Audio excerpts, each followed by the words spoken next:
Welcome back to Fan First Sports. Today is day one of the NBA Finals. Milwaukee Bucks, Phoenix Suns. This is so refreshing, and who would have guessed? Maybe that one guy. There's one guy that guessed it right. But other than that, who would have guessed? Phoenix Suns, Milwaukee Bucks. But it's so awesome. I cannot be more pumped.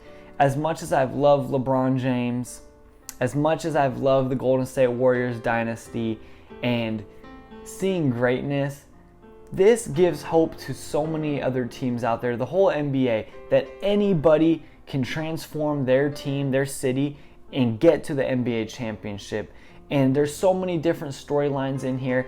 I just can't wait to see how it all plays out. I'm really excited just to see if Giannis can play, first of all, and what he does in his first finals. And then CP3 making his first finals appearance after so many years. One of the greats. And so I'm going to break it all down. Who I think is going to win it all, why, and what the teams need to do to be successful and give themselves the best chance. Let's jump right into it. The Milwaukee Bucks, Giannis, Chris Middleton, they're going to their first NBA Finals. And for me, I'm a huge Bucks fan. I love both those players, and it's so cool to see them actually make the finals. There was so much out there. Could Giannis, the next coming of Shaq, right? Could he carry his team to an NBA Finals? He's here now. Chris Middleton, was he the true second star next to Giannis that they needed? Hey, they're here now. He's come up clutch as Giannis missed some games, taking over that role as the closer for Milwaukee. And I love Chris Middleton. That's why I really wanted him and advocated for him to come to the Blazers, right? So this is going to be a fun finals, and I'm so happy they're getting their first taste, their first action in it. Now, the biggest thing with the Milwaukee Bucks right now, Giannis, after his freak injury against the Hawks, where his knee went backwards, and I really don't know how he came back from that. He's day-to-day right now. When is he going to be available? When can he start playing at 100%? That's the big thing.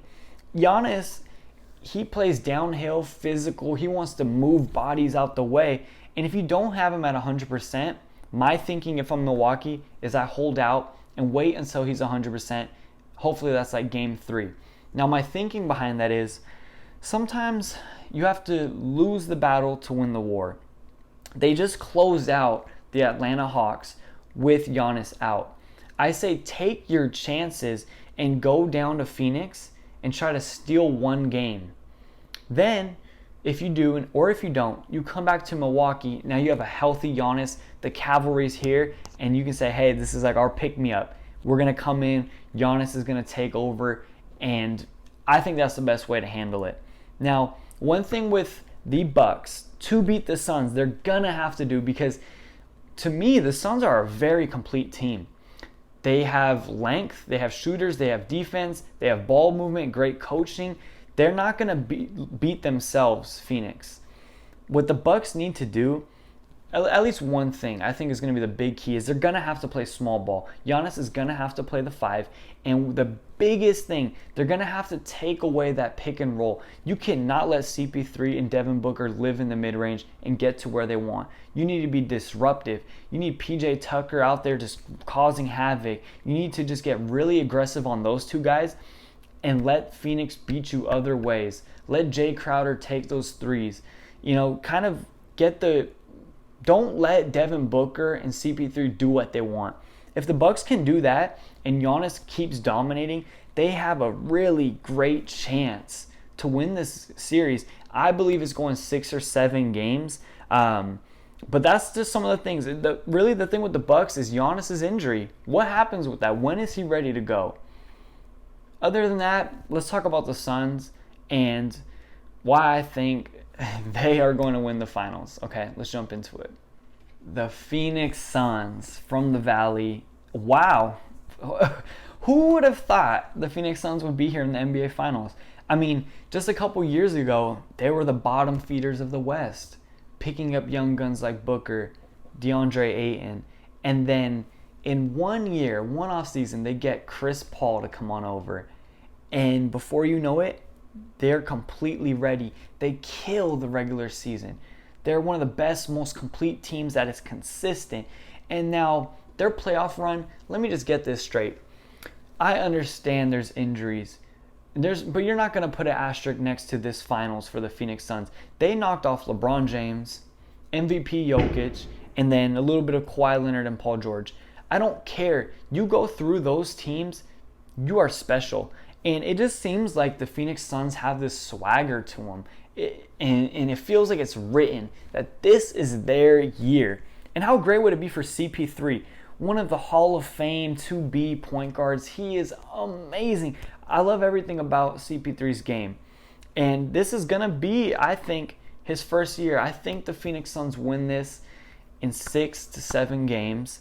And it's going to be a dogfight. Every game is going to be down to the wire. And I think that's why Phoenix has the edge here.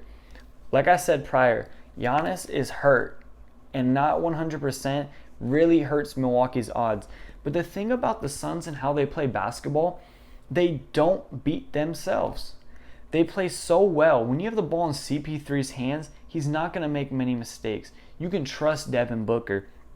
And if you watch their games, they know how to close out games. They hit tough shots. They get to their spots and will pull up and just, it is amazing to watch. The Phoenix Suns are so complete as a team. They have great length on the wings with Miles Bridges, Jay Crowder, Cam Johnson off the bench. Then an underrated DeAndre Ayton in the center. He doesn't do anything flashy, but the man gets the job done. And that's what I love. You know, this is what I was talking about with Phoenix, is they give every team, every city hope that within a year or 2 years, you can be in the finals. And like I said, this just seems written for the Suns after this crazy year and CP3. And what does it do for CP3's legacy, right? I mean, if you remember way back, the NBA vetoed a trade to send him to LA to team up with Kobe, right? Imagine if he did. Maybe he would have had a couple rings at this point, and CP3 would be in the talks for one of the greatest, like the greatest point guard of all time. Now he's fighting for his first ring, and I think he's going to get it though. And I just got to give all respect to Phoenix and CP3. I think they win this series against the Bucks due to Giannis's injury and just having more guys, a more complete roster, more guys that can actually hit those tough shots and close out those tight games. Again, Giannis isn't going to be the dude that you have at the top of the key to hit a jump shot for the win. It's going to be Chris Middleton. With the Suns, you have CP3, D-Book that hit some of the most incredible, toughest shots possible. And they just have momentum on their side. I think they're a tough cover. These are the top 2 defensive teams in the NBA playoffs this year. And I just cannot wait to see how this goes down. I want to hear what you guys think. Who do you think is going to win? Milwaukee, Phoenix? Let me know down below who wins and why. Thanks for tuning in. I'll see you guys on the next episode of Fan First Sports, okay? Take care.